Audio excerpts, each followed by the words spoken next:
Mesdames et messieurs, merci de suivre Critique Info, premier numéro. L'actualité tourne autour de cette grande question de l'Est. Je voudrais encore revenir sur la question parce que j'estime que ça c'est important et je vais commenter les informations. Nous n'aurons qu'un seul numéro. Hier, malheureusement, on n'a pas pu tourner grande tribune simplement parce que, vous savez, avec les agendas des invités, parfois ça marche pas. Et donc hier, on vous avait quand même proposé l'émission Face à Face, qui est une grande émission avec un docteur qui nous a personnellement, moi, enrichi, parce que après j'ai appris beaucoup de choses et sur la santé, sur bien d'autres choses, et je pense que ça fait plaisir à plusieurs personnes. Alors donc aujourd'hui, nous revenons sur des questions qui nous concernent. La transparence parle des États-Unis, le Royaume-Uni et la France, des vrais ennemis de la RDC. Et je vous dirai pourquoi, parce qu'on va en parler tout à l'heure. Il y a aussi la question des examens d'État qui est menacée. Grogne à l'épesté. Bon, ça, je n'en parle pas, puisqu'après, vous savez ce qui vient après. C'est, non, on est des médias de la haine. Je préfère pas en parler. Paul Kagame balbutie et s'accuse. Congo Nouveau, vous avez Ouganda, Rwanda, la pagaille. C'est un titre qu'on va exploiter. Reprise des hostilités entre les FARDC et les M23. Messieurs et dames, je voudrais qu'on réfléchisse sur les questions qui nous concernent nous. Je le dis encore, si vous comprenez la question politique du Congo dans son ensemble, si vous comprenez la question de la région dans son ensemble, vous avez déjà compris la question de façon globale de ce qui se passe exactement maintenant. Je répète encore mon analyse de l'autre fois, parce que j'estime que c'est quand même important d'en parler. N'oubliez pas une chose, c'est que la RDC représente tout ce dont l'humanité a besoin. La RDC a toutes les richesses aujourd'hui dont le monde a besoin. D'un côté, vous avez les minéraux dont l'humanité a besoin. De notre côté, vous avez des terres dont le pays voisin ont besoin. Alors, nous représentons donc deux enjeux importants. Les enjeux territoriaux et les enjeux économiques. Alors, les enjeux économiques. Les enjeux économiques à quel point? Ce que nous sommes la réponse à toutes les questions aujourd'hui. Des questions technologiques, des questions d'infrastructure, des questions d'argent, des questions de croissance économique ailleurs, c'est nous qui avons la réponse. Lorsque les hôpitaux sont construits en Amérique, lorsque les partis politiques en Amérique sont financés, lorsque les industries en Amérique sont financées, la plupart des cas, si nous faisons des grandes recherches, la source des revenus, si on va le dire, vient de chez nous. Puisque tous ces grands groupes, que ce soit des groupes d'armement, que ce soit des groupes de téléphonie ou des industriels, ce qu'on appelle aussi les multinationales, ces gens-là puisent nos richesses ici. Mais ils ne peuvent pas le puiser en temps normal, puisqu'en temps normal, il y a la traçabilité, en temps normal, il y a beaucoup de choses. Et ça ne peut pas arranger leurs affaires. Donc, il faut qu'il y ait une petite insécurité, sinon une grande insécurité, mais ils vont aller doucement. Il ne faut pas faire des grandes insécurités parce que ça alerte le monde entier. Il faut aller avec des petites insécurités qui vont insécuriser la zone. Et quand vous insécurisez la zone, vous avez la possibilité d'avoir des minéraux, d'avoir des richesses sans qu'il y ait de problèmes. Et ce sont ces mêmes groupes-là qui font le transport et le trafic d'armes. C'est eux qui font pour armer. Les groupes armés pour armer les populations. Puisque dans un monde de chaos, il y en a qui survivent et puis il y en a qui meurent. Ce que vous allez voir, c'est que ce n'est pas par faiblesse qu'ils ne prennent pas Goma. Mais le Goma ne représente pas des enjeux pour eux. Ce qui représente les enjeux pour eux, ce sont des cités de Bunagana, c'est vers les plateaux de Fizi, c'est un peu vers là-bas, là où il y a la concentration de nos minéraux. Puisque eux, ils vous étudient, ils connaissent les ressources que vous avez. Alors donc pour eux, ils viennent pas par la grande porte parce que il y aura beaucoup de traçabilité, ça va être très compliqué. Il faut mettre une insécurité dans ces coins pour que l'on essaie d'exploiter, on va dire imbécilement, vos minéraux. Et s'ils arrivent à le faire sans vous, c'est bien pour eux. Avec vous, ça va être un peu difficile, mais d'abord, il faut le faire sans vous. Et pour ça, insécuriser la zone, quand vous insécurisez la zone, ça marche. Mais il faut entretenir le foyer de tension. Il faut entretenir les conflits entre les groupes ethniques. Il faut entretenir les conflits entre les pays de la région parce que eux doivent trouver leur moyen de faire. Et c'est pourquoi vous allez voir que là où les carrières se trouvent, à des quelques mètres seulement, il y a des pistes d'avion. Et ce n'est pas moi qui le dis, M. Vital Kamerhe l'a dit. M. Vital Kamerhe l'avait dit quand? Il avait dit, je crois, il y a 10 ans ou 15 ans passés, il disait qu'il y avait des pistes en pleine forêt. Dans des plateaux, il y avait des pistes que l'aviation civile ne pouvait pas contrôler, que notre RVA ne sait pas identifier, ni ne sait contrôler. Ça veut dire que c'est des pistes de fortune. Les avions atterrissent et les avions décollent avec des minerais que l'on ne peut pas voir. Et là, dans la zone, il n'y a pas de policiers, il n'y a pas de militaires. Ce sont des groupes armés qui sont là pour garder ce coin-là. Entre-temps, nos enfants qui vivent dans ces coins-là connaissent le jeu. Parce que ce sont eux les travailleurs, ce sont eux les miniers. Les enfants qui n'iront jamais à l'école, des enfants qui n'auront jamais accès à la santé, des enfants que l'on fait travailler comme des robots, comme des machines. En ce moment-là, le droit de l'homme se tait. Oui, il faut se taire quand on fait de l'argent. Si les Congolais meurent, c'est pas grand-chose, c'est des petits messieurs, ils peuvent mourir, il n'y a pas de problème. Nous trouvons un moyen pour nous de nous enrichir. On a besoin de téléphones, on a besoin des ordinateurs, on a besoin de l'aéronautique, on a besoin d'armes, on a besoin de toutes ces choses-là. Eh bien, pillons ces pays-là. Ils peuvent le faire et ils l'ont fait. Voyez-vous? Donc, profitant d'une faiblesse interne que eux-mêmes sont à l'origine d'ailleurs, ça nous a entraînés là où ça nous a amenés. Dans les enjeux économiques, Yangowana. Mais maintenant, les enjeux des territoires. Parce qu'il faut la conquête des territoires. Mais on va faire comment avec les territoires? Pour qu'on fasse quelque chose avec les territoires, il faut que les sous-traitants le fassent. Et sous-traitants, ça veut dire les mains-d'œuvre. Et toutes ces mains-d'œuvre-là sont dans la manœuvre pour nous apporter chaos et désolation. Vous avez d'un côté le Rwanda, de l'autre côté l'Ouganda et le Burundi qui n'hésitent pas quand il faut. Donc ça veut dire que quand vous avez ces gens, des voisins comme ça, qui, à un moment donné, n'hésitent pas de rentrer chez vous pour piller, pour faire ce qu'ils veulent, avec tous les prétextes possibles, c'est pas possible pour vous de vous en sortir. Et quand vous avez la vague de 2007, de 96, ça va être très compliqué pour vous de vous en sortir. Cette vague-là, finalement, c'était le coup final, le coup fatal pour notre existence en tant qu'État. Puisqu'on a perdu notre État en ce moment-là. Et tout a été désacralisé. Vous n'avez qu'à voir. Et vous savez, pour tuer une société, on donne le pouvoir aux faibles. Et là, Kabylie nous a apporté ça comme phénomène. On a donné le pouvoir aux faibles, on a donné la parole aux faibles. Et quand vous donnez la parole aux faibles, ou la parole aux médiocres, ce sont eux qui se chargent à détruire tous les cerveaux. Et on a fait l'assassinat des cerveaux, les génocides intellectuels.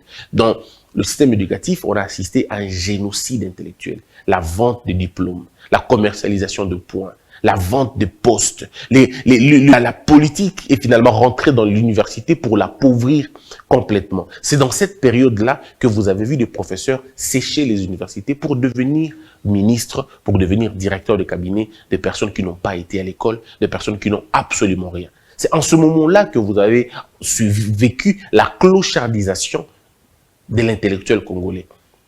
L'intellectuel congolais est devenu quelqu'un, c'est vraiment presque une rapace. C'est quelqu'un qui ne vole que pour ça, qui est prêt à mentir à la télévision pour soutenir un monsieur qui n'est jamais allé à l'école ou pour soutenir un groupe d'individus au moment où on a classe. Au modèle, c'est ce qu'on a vécu. On a donc finalement inversé la société. L'argent est devenu maître, les valeurs et qui m'a fait naître. Alors on a perdu tout ce qu'on pouvait avoir de bien parce qu'il fallait détruire les neurones des gens. Il fallait abêtir, si vous voulez, abrutir le peuple congolais. Et qu'est-ce qu'il fallait faire? Il fallait ouvrir les espaces des jeux. Quand je dis jeux, je ne parle pas de loisirs, il y a balle et tout. Non, non, parce que tous les terrains, on a tout vendu. Il fallait désacraliser tout. Ça veut dire, quand je dis désacraliser, ça veut dire on vient dans un état comme le vôtre, on détruit votre système de pensée. Vous devenez des hommes Kakaya Kombo, mais en réalité, au fond de vous, vous n'êtes plus rien. Vous n'avez ni savoir, ni connaissance, ni personnalité, ni dignité. De toute façon, vous n'êtes guidé par rien, si ce n'est pas la quête à voir. On a laissé les musiciens raconter des bêtises, parce que, souvenez-vous, à l'époque de Mobutu, beaucoup de musiciens ont été arrêtés puisqu'ils avaient chanté des bêtises. Ils étaient arrêtés. D'autres faisaient leurs showcases dans des coins reculés ou dans des standings au Bataba. Ce n'était pas des trucs qu'on pouvait voir dans M. Abatou. Mais depuis l'entrée de la FDL, vous pouvez voir, la bêtise a pris son sens. Aucun musicien ne va être arrêté pour avoir chanté une bêtise. Personne. C'est-à-dire c'est la consécration maintenant de la bêtise et dissimulée par la démocratie. Parce qu'on vous amène la démocratie. Pas parce qu'on veut élever un peuple, mais on veut la détruire. Puisque la démocratie, quand elle tombe dans un état éduqué, ça développe un pays. Mais quand ça tombe dans un état de personnes mal éduquées, non éduquées ou peu suffisamment éduquées, la démocratie devient un poids et ça vous écrase. Ça veut dire ça donne la permission à la bêtise d'éclore. Et la société qui a été nivellée vers le bas devient finalement la plus grande. Qu'est-ce qui va se passer? C'est que les faibles vont diriger. Et ça, on a fait. Et ils l'ont fait sciemment. Vous avez cru que c'était bien pour la démocratie. Il y en a même qui se sont donné le courage. Ils disent qu'ils sont le père de la démocratie. Mais le père de la démocratie, de la médiocrité. Parce qu'il y a la démocratie positive et la démocratie négative. La démocratie positive, c'est celle qui élève les civilisés, celle qui élève les consciences, celle qui élève les cerveaux. La démocratie négative, c'est celle qui promet la bêtise, d'accord, la gangrène, l'idiotie. Voilà, c'est ça qui promet, c'est ce qu'on appelle une démocratie négative. Ou lorsque vous avez 10 cons, les 10 cons ne vont élire qu'un con comme eux. Les 10 cons ne vont jamais élire une élite. C'est pas possible. Parce que le con n'entend pas ce que l'élite dit. Le con n'entend pas ce que l'élite dit. Ce que l'élite dit à un con, c'est du bruit. Il n'entend pas. Et pendant cette période-là, tous les slogans les plus bêtes ont vu le jour et ont pris corps. Lorsque vous apportez un slogan intelligent, ça ne marche pas. Mais lorsque vous apportez un slogan bête, ça marche et ça colle. Ça s'identifie à un peuple qu'on a abruti. Et ça, c'est indiscutable, c'est des faits. Quel est le secteur qui a été épargné par la gangrène nationale? Tous les secteurs détruits complètement. On vous laisse la musique pour vous appauvrir terriblement. Non, non, non, non. On vous laisse la musique pour vous abrutir. On vous apporte une religion pour vous, pour vous appauvrir. On vous apporte une science qui n'a pas de conscience pour vous ruiner davantage. Et on a vécu ça pendant 20 ans. Alors, quand on essaie d'expliquer ça aux gens, ils ne comprennent pas. Non, ils ne peuvent pas comprendre. Quand quelqu'un a été désarticulé, désaxé, il ne comprend plus rien. Il ne comprend plus rien. C'est ça, au fait, quand on a touché votre esprit, vous ne pouvez plus apercevoir le danger. Vous ne le voyez plus. C'est-à-dire, on a enlevé la mesure en vous. La question de la mesure, on l'a enlevée. Et vous êtes quoi? Vous n'êtes plus rien. Et c'est ce que l'homme congolais est devenu. Comment un Congolais peut applaudir un tricheur? Comment un Congolais peut applaudir un voleur? Comment un Congolais peut applaudir celui qui l'a tué, celui qui l'a bazardé, celui qui je veux dire, qui a fait quoi? Mais celui qui l'a détruit, on va dire ça simplement. Qui a volé ton avenir, qui a volé ta vie. C'est celui-là qu'on applaudit aujourd'hui. Voyez-vous? Les voleurs sont devenus des grands prêtres. Et ce qui est bizarre, ce n'est qu'après l'AFDEL, quand l'AFDEL entre, ce n'est qu'après que l'on constate les dégâts les plus importants. Et vous savez, l'un des dégâts les plus importants, c'est quoi? C'est l'ambition que portent les médiocres. À l'époque de nos parents, quand vous leur posez la question, peu de gens pensaient devenir président de la République. Peu de gens pensaient faire l'armée. Peu de gens pensaient devenir médecin. Peu de gens pensaient devenir ingénieur. Peu de gens pensaient devenir. Pourquoi? Parce que les gens mesuraient leurs faiblesses. Les gens mesuraient leurs faiblesses. Ils se disaient que ça, je ne peux pas le faire. Je ne peux pas aller dans ces choses-là parce que ça demande beaucoup d'intelligence. Donc, il y avait déjà une certaine censure personnelle en fonction de vos incapacités. Toi-même, tu dis, non, comment Konaté, professeur, professeur T. Souvenez-vous qu'à l'époque de Mobutu, un étudiant pouvait parler et tout le monde l'entend. Je vous parle de l'époque de Mobutu, hein. Enfin, pas à l'époque de Mobutu aussi et pas à la fin, je veux dire au tout début en tout cas. Quand on avait un étudiant dans la famille, c'était la personne des références. C'est vers elle qu'on allait poser nos problèmes. C'est vers cette personne-là que toute la société allait voir à l'époque. Vous vous rappelez? Ceux qui ont étudié avant nous vont vous dire, il y a un moment donné, les enseignants avaient fait des grèves et on avait demandé aux élèves de la 6e année de venir donner cours. Et ils ont donné cours, il n'y avait pas de problème, puisqu'ils avaient un niveau. Voyez-vous, les étudiants avaient un niveau en ce moment-là. Ils parlaient. Ils communiquaient.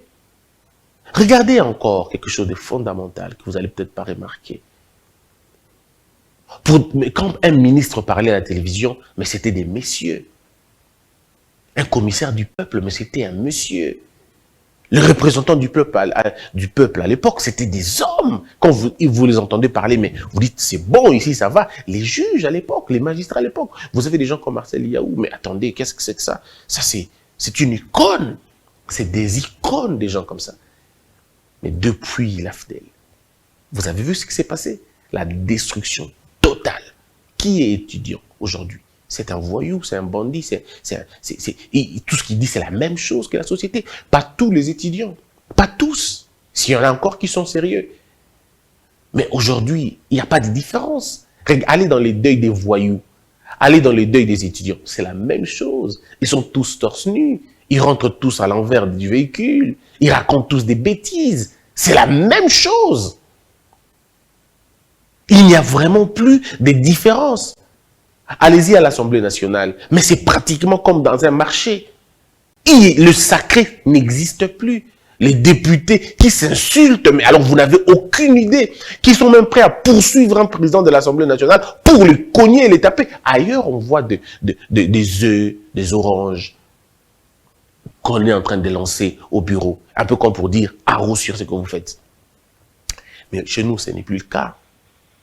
C'est des actes de vandalisme. En fait, ce que vous n'avez pas compris, c'est le même esprit qui conduit la société. C'est l'esprit de la bêtise, c'est l'esprit de la bassesse, c'est l'esprit de l'ignorance dans son sens le plus fort.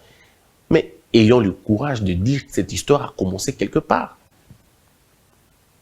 Je suis peut-être trop sévère avec l'AFDEL, mais parce que je peux situer convenablement le temps là.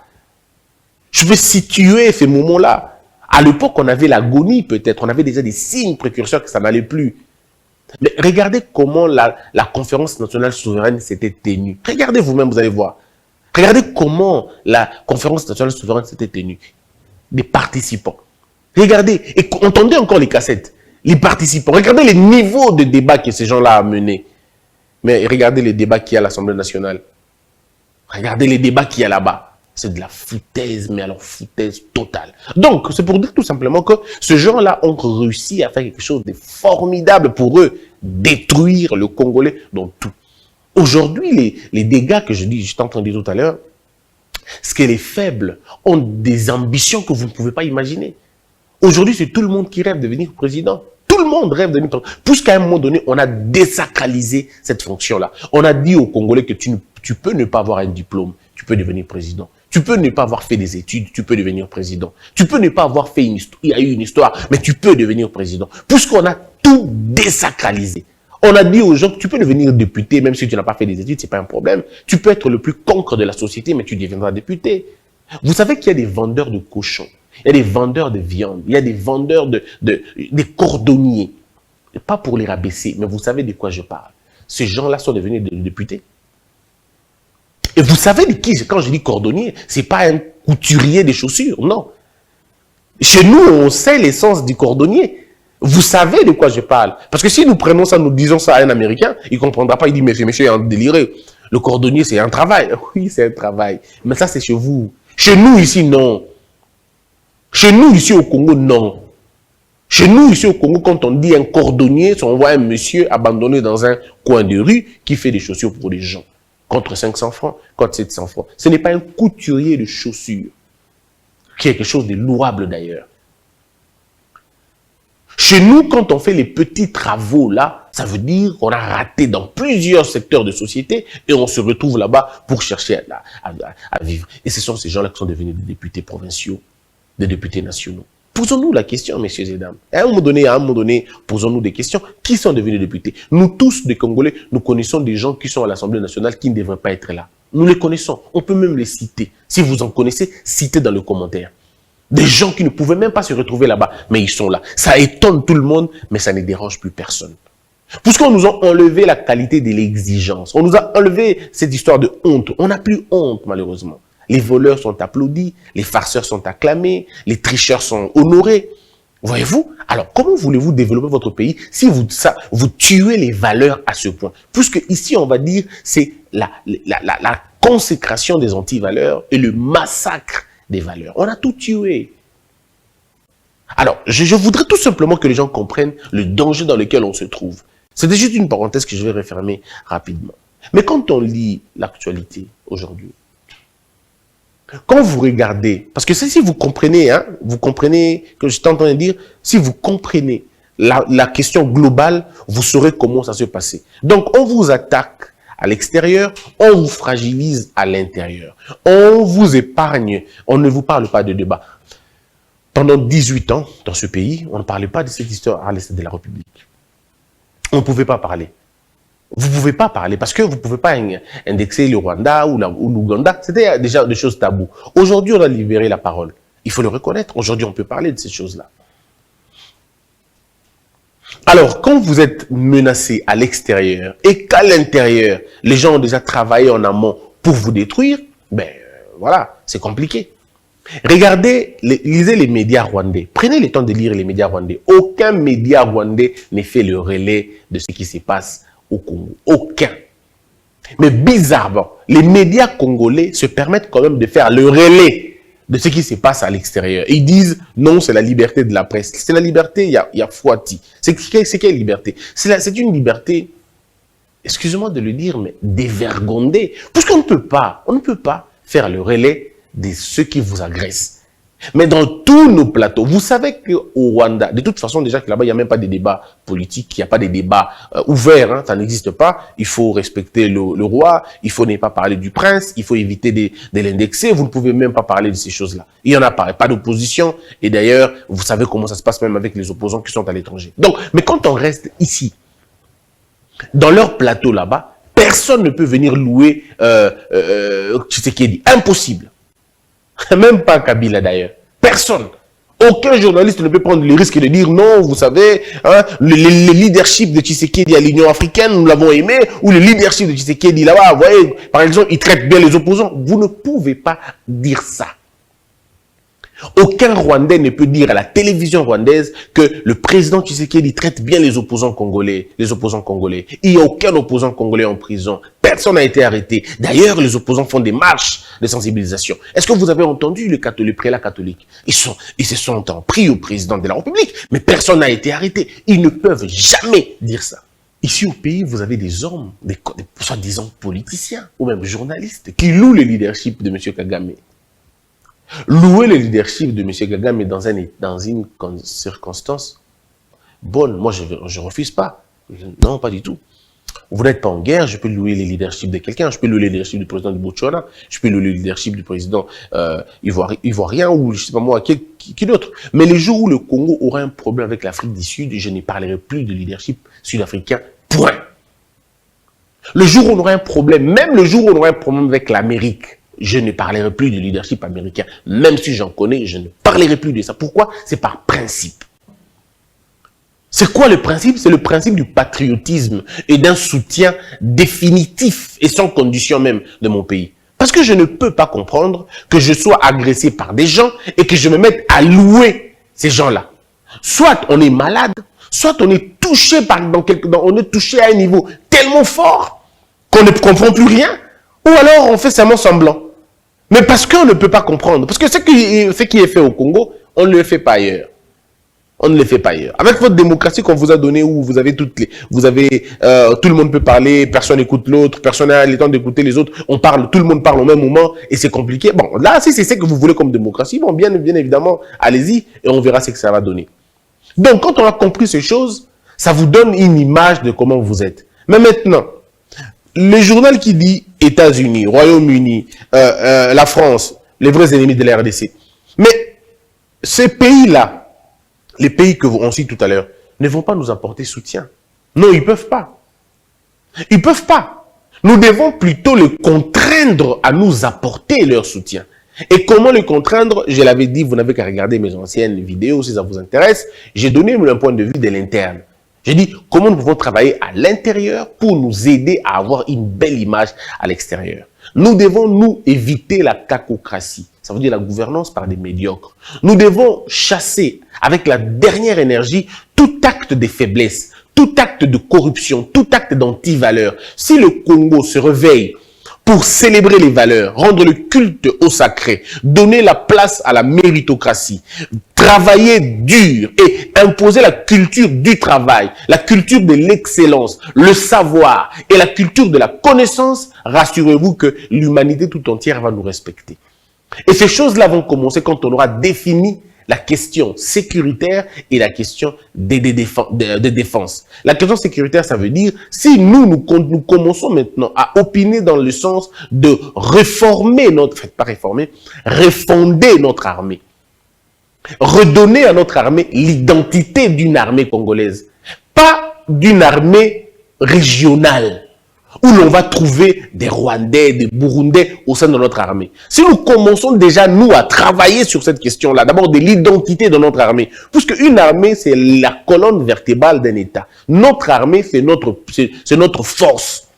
Nous devons avoir des Congolais qui n'ont pas de soupçon de quoi que ce soit pendant une période donnée. Nous devons donner beaucoup de moyens à nos services de renseignement, de l'armée, bien évidemment. Nous devons donner beaucoup de moyens aux services de renseignement civils. Parce que les services d'intelligence sont des oreilles et des yeux d'un État. C'est à travers les services de sécurité que nous sommes informés. C'est à travers les services de sécurité que nous pouvons voir. Donc si nous mettons beaucoup d'argent, nous refondons nos services de sécurité, nous refondons nos services militaires et tout le reste, beaucoup de choses vont changer. Et que nous apportons des solutions concrètes à nos problèmes, plusieurs choses vont changer. Il faut bannir les principes de l'impossible. Nous devons dire aux Congolais que l'impossible n'existe pas. Et ça, nous devons cultiver ça dans les jeunes gens. Il faut leur dire que l'impossible n'existe pas. Il faut déjà enseigner au niveau de l'école que nous sommes un pays à vocation africaine, que nous sommes un pays libre, que nous sommes un pays indépendant. Mais maintenant, comment rendre ce pays indépendant? Par la qualité de l'enseignement que vous donnez à vos enfants, par la qualité des émissions que vous produisez dans votre pays, par la qualité de travail que vous donnez à votre population. Ça montre que ce pays-là a une autre direction, a une autre dimension. Nous devons assumer notre indépendance. Et pour assumer votre indépendance, vous devez régler le problème primaire chez vous. Nous ne devons plus... il faut plus qu'on soit dans la logique d'importer les choses. Puisque quand vous importez beaucoup plus, c'est que vous n'êtes pas encore indépendant. Puisque la colonne vertébrale de l'indépendance, c'est l'autonomisation des petites choses. Résolvez le problème du ventre des Congolais, ça va nourrir leur cerveau. Blaise Pascal le dit. Saint-Exupéry le dit. Beaucoup d'auteurs le disent, Cicéron aussi. Ils disent une chose, je vais paraphraser. Un ventre affamé n'a point d'oreille. Lorsque vous appauvrissez les ventres, vous détruisez les cerveaux aussi. Donc nous devons à un moment donné cultiver ces choses-là. Or, l'agriculture est une réponse à l'indépendance de notre pays. Vous ne voyez peut-être pas le lien, mais posez la question, on vous dira. Un pays qui s'auto-suffit au niveau alimentaire, ce pays-là réussit sa conquête de la souveraineté. Parce que l'un des attributs de la souveraineté, ce n'est pas que le drapeau, ce n'est pas que la monnaie, ce n'est pas que les frontières, mais c'est aussi l'agriculture, manger. Lorsque vous avez une autosuffisance alimentaire, vous pouvez parler aux autres et les autres vont vous écouter. Puisque lorsque vous arrivez à combler vos besoins primaires, vous allez exporter. Et ceux qui exportent ont une décision. Ceux qui exportent ont une décision. Parce que lorsque vous allez finir avec vous, vous allez avoir l'idée de transformer. Ceux qui transforment mettent le prix. Ceux qui transforment exportent leurs devises. Ceux qui transforment deviennent de plus en plus grands. Si nous commençons à exporter notre coltan, disons à transformer notre coltan ici, notre or ici, notre diamant ici, le regard de l'Amérique va changer. Et on peut changer le regard du monde vis-à-vis de nous. C'est-à-dire, on va couper la dépendance de l'Amérique vers la Chine pour exporter ou pour acheter les minéraux ou pour acheter les produits transformés. L'Amérique décidera de travailler directement avec nous. Et quand je dis l'Amérique, c'est donc tous les corollaires. C'est-à-dire qu'il y a une certain de choses que nous devons faire à l'intérieur. Toutes ces histoires, beaucoup mettent même cara. Vous pouvez même dire, ok, on n'en parle plus. On continue à maintenir la pression de l'autre côté, mais nous nous recentrons, nous travaillons à l'intérieur. Nous offrons la stabilité, d'abord, l'autosuffisance alimentaire ici chez nous. Vous allez voir vraiment comment les choses vont changer. À partir partir seulement de là, vous allez voir comment ça va changer. Et quand nous allons toucher l'armée, c'est fini. Les autres pays vont vous dire, bateau va pas sérieux. Mais pour ça, il y a des leviers qu'il faut toucher. L'éducation, la justice, la sécurité, la défense, je les mets ensemble. Et si vous réussissez à faire ces choses-là, l'économie va suivre. Les autres secteurs de la société suivront. Et nous allons nous arracher. On n'aura plus besoin des États-Unis, la France. Ça va faire quoi pour nous? Rien du tout. Rien du tout. Les États-Unis n'ont jamais développé un pays dans le monde. Le Royaume-Uni n'a jamais développé un pays dans le monde. La France, au contraire, la France, elle détruit même des pays à l'étranger. C'est-à-dire que ces pays-là n'ont jamais développé un seul pays dans le monde. Aucun. Les pays se développent par la consommation de leur intelligence au niveau local, par le sens de leur organisation, par le sens de leur détermination et par le sens du sérieux qu'ils mettent dans leur pays, dans ces pays-là. Célébrez les valeurs et appliquez-les. Quand vous commencez à célébrer les valeurs et vous commencez à les appliquer, votre pays va se lever. Les faibles vont laisser la place aux forts. Quand je dis fort, je ne parle pas des forts de muscles, je dis des forts de cerveau. Les moins méritants vont apprendre, puisqu'il ne faut pas les exclure. Dans une société normale, ceux qui ne connaissent pas apprennent. Ceux qui connaissent travaillent. On ne fait pas l'inverse. L'État ne doit pas être un appareil qui injecte la médiocrité et qui éjecte la méritocratie. Ça doit être finalement un appareil qui recycle ceux qui ne connaissent pas et qui laisse la possibilité à ceux qui connaissent de travailler. Nous devons être un pays qui fait l'association de l'instruction et l'éducation. Puisque si vous avez l'instruction et que vous n'avez pas d'éducation, vous serez des bandits, vous serez des voyous. Mais avec des voyous lettrés. Vous serez des bandits instruits. Ça ne sert absolument à rien. L'éducation doit vous aider à comprendre des valeurs, à comprendre des vertus, à avoir le bon sens. Ça veut dire que nous devons avoir ces gens-là, des autorités instruites, mais éduquées aussi. Parce que ce qui a tué ce pays, les voleurs des banques, les voleurs des détournements, tous ces détourneurs-là, c'est des gens instruits pour la plupart des cas. Ils sont instruits, mais ils sont mal éduqués. Tout simplement mal éduqués. Ils n'ont aucune science, aucune conscience. Ils ont la science, mais n'ont pas de conscience. Ça ne sert absolument à rien. Voilà, mesdames et messieurs, l'actualité d'aujourd'hui. Donc, il faut comprendre ce qui se passe à l'Est de la République. Comprenez ça dans son ensemble. Et demain, si Dieu nous aide, on en reparlera encore. Ça ne sert à rien de rester focalisé sur le nom des gens. Vous voyez, par exemple, là, on a parlé début jusqu'à la fin, on n'a pas cité le nom des gens. On peut bien le faire, on peut bien faire ça comme ça. Sans citer les noms des gens. Mais rester dans le principe. Et je crois que beaucoup de choses vont finalement changer. Alors, il y a aussi beaucoup d'actualités, mais je ne sais pas s'il faut vraiment aller dans ce sens-là. Il y a 121 lauréats de la deuxième promotion du diplôme interuniversitaire en drépanocytose qui ont reçu la première dame, Denise Nyakiro, leur diplôme à l'occasion d'une cérémonie organisée le mardi 5 juillet 2022 dans la salle de promotion de l'Université de Kinshasa. Ce diplôme interuniversitaire est une réponse aux écueils relevés dans la prise en charge de la drépanocytose en RDC, en particulier celui portant sur l'insuffisance du personnel formé en la matière. Et quand vous posez la question à ceux qui ont participé, ils vous disent c'est l'un des beaux diplômes qui puisse exister, puisque le personnel a été suffisamment formé. Il y en a même qui parlent de la surformation. Et vous allez voir que ceux qui sont au Congo seront beaucoup plus outillés par rapport à ceux qui sont dans la région. Puisque ici, c'est interuniversitaire. Et si nous continuons dans cet élan que la première dame a initié, nous pouvons avoir des possibilités d'avoir les drépanos de toute la région. Ils viendront ici chez nous se faire soigner. On va encore redorer l'image de notre médecine, on va dire. Parce qu'à l'époque, souvenez-vous que les gens venaient de l'étranger pour se faire soigner ici. Et donc, si nous continuons, nous devenons le meilleur dans la prise en charge des drépanocytes, il faut dire que c'est un truc qui frappe l'Afrique, qui frappe même le monde.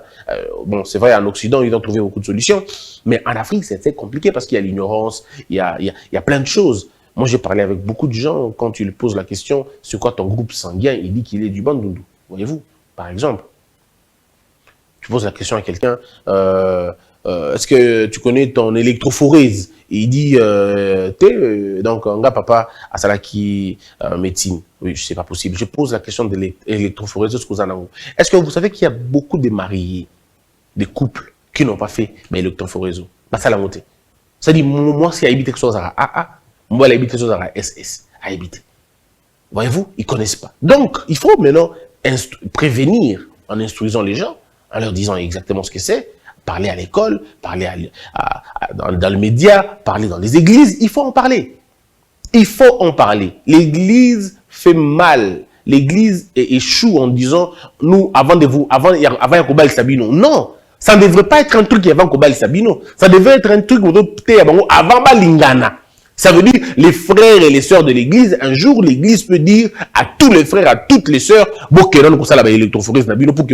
déjà. Parce que ceux qui ont salé l'électrophoreuse naïe, Azanango, ayebi groupe sanguin naïe, ayebi électrophoreuse naïe, ayebi état sérologique naïe, il connaît lui-même ce qu'il est.